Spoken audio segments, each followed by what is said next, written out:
Semangat pagi semuanya, kami dari kelompok Berjuang Bersama. Saya Rizka Wahyunur Malaningrum. Saya Rosianti. Saya Cecilia Desi. Di sini kami akan membahas mengenai pertemuan ke-7, yaitu mengenai praktek motivasi. Di sini saya akan menjelaskan mengenai pohon motivasi. Model pohon motivasi merupakan sebuah model yang memberikan banyak sekali manfaat, layaknya sebuah pohon yang hidup. Harus memiliki akar yang kuat agar tidak mudah roboh dan goyah. Setelah itu harus bisa memastikan untuk dapat terus tumbuh, menunjang dan memastikan bahwa daunnya rindang serta berbuah lebat untuk memberikan beragam manfaat. Setiap pemimpin pasti memiliki motivasi yang berbeda-beda dan memberikan arahan kepada karyawannya. Oleh karena itu, pemahaman seorang pemimpin harus jauh lebih kreatif dan lebih maju dalam memahami motivasi karyawan dan faktor-faktor yang mempengaruhinya.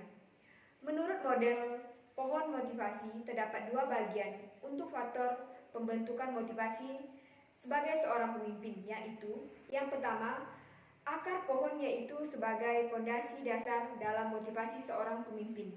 Yang kedua, batang pohon sebagai bagian yang berdiri di atas fondasi motivasi seorang pemimpin. Untuk bagian akar terdiri dari faktor pembentuk berupa 3C, yaitu yang pertama rating untuk sebuah kejelasan akan tugas dan tanggung jawab. Yang kedua, capability, yaitu sebuah kemampuan untuk melakukan pekerjaan yang ditugaskan, baik alat maupun skill yang dibuktikan. Yang ketiga, comfort, yaitu suatu kenyamanan fisik di tempat kerja berupa suasana kerja dan keadaan dan sebagainya. Magic merupakan sebuah faktor pembentuk motivasi yang harus diusahakan seorang pemimpin untuk meningkatkan moral dan motivasi anggota tim ke level yang tertinggi. Di sini saya akan melanjutkan penjelasan dari Cecilia Desi. 5 poin yang perlu diperhatikan. Yang pertama, meaning. Meaning yaitu suatu kesadaran diri bahwa pekerjaan yang dilakukan sangat bermakna. Sebagai seorang pemimpin, harus bisa memberikan rasa kesadaran diri agar karyawan termotivasi untuk menghargai pekerjaannya. Lalu yang kedua, appreciation, yaitu sebuah pujian yang didapat atas suatu hasil pekerjaan yang memuaskan. Sebagai seorang pemimpin harus bisa memberikan apresiasi atas kinerja karyawannya, maka secara tidak langsung karyawan lain akan ikut termotivasi untuk lebih meningkatkan kinerjanya. Lalu yang ketiga ada grow.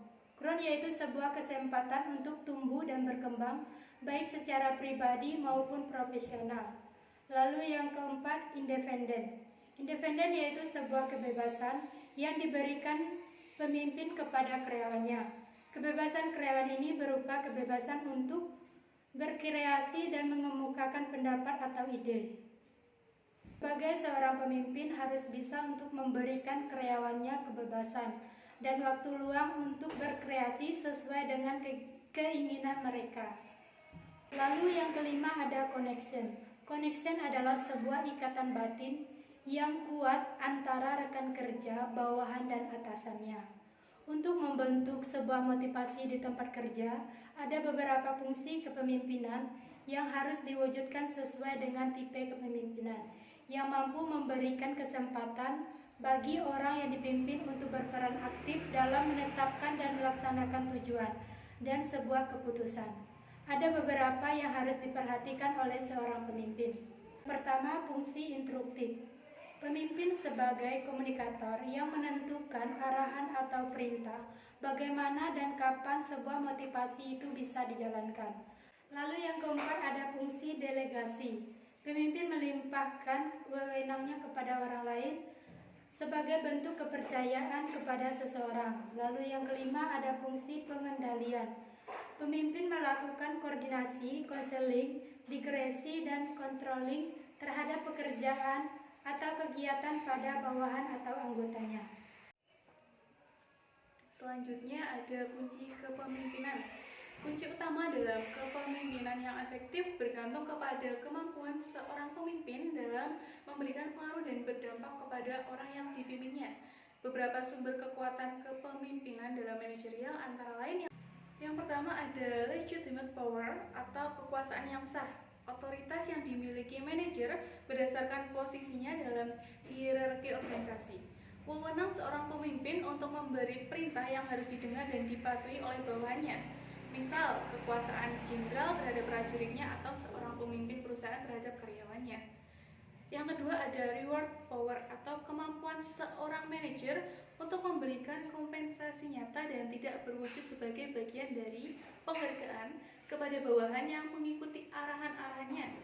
Penghargaan ini bisa berupa promosi, jabatan, uang, dan sebagainya. Yang ketiga ada coercive power, yaitu kemampuan seorang manajer untuk memberi hukuman dan pengendalian kepada bawahannya. Seorang bawahan menyadari jika tidak mematuhi arahan pemimpin akan ada efek negatif yang bisa timbul.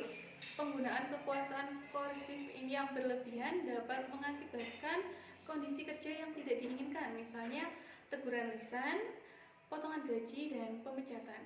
Yang keempat ada expert power, yaitu kekuatan yang didasarkan pada pengetahuan, keterampilan, dan keahlian khusus yang dimiliki oleh pemimpin. Kekuasaan dapat berjalan jika bawahan memerlukan keahlian pemimpinnya dan akan hilang apabila sudah tidak memerlukannya. Kekuasaan ini bisa eksis jika didukung oleh referral power dan legitimate power. Yang kelima ada referral power, yaitu kekuasaan yang timbul dan berasal dari rasa hormat, kekaguman, dan loyalitas bawahannya. Kekuatan ini timbul karena karakter individu, kepribadian yang menarik, keteladanan, dan karisma. Sekian presentasi dari kami. Apabila ada salah kata, kami mohon maaf. Sekian dan terima kasih. Semangat pagi!